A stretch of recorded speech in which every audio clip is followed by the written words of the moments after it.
Alright, may hapon kaninyo tanang mga marites, wata ka chika ninyo udto kay gikapoy juggo. So kaning time guys, morning na hitabo gahapon which is nahimutang tindero sa ikaduha nga adlaw kay live lang gihapon. So nagbiyahe nami padung dito sa area nga barangay Kabangbangay. So kaning time guys, nagsige na mig display balik sa amo ang mga isda nga presko gikan jud sa dagat lain sa kay sa kuan tubig tabang, di ba guys? So may lato sad mi mo na mga isda guys, presko pa sa imong dagway. Aw, unsa ba?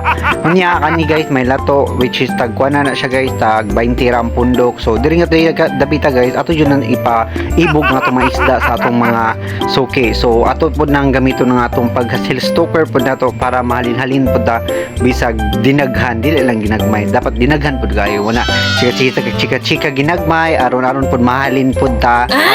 Dili ang isda guys. So na grabe among chika na guys para nandiyon mo palit o ni palit sa balik si Mader. So mo na siya chikahan na lang nato ang customer sa kuanda ugo na sa ato ang sales stock guys nga pinakurat. So after ni guys chika ni sila, so nagpakit-cute po tayo na ginagmay para ingon nga sweet tas isda o taba.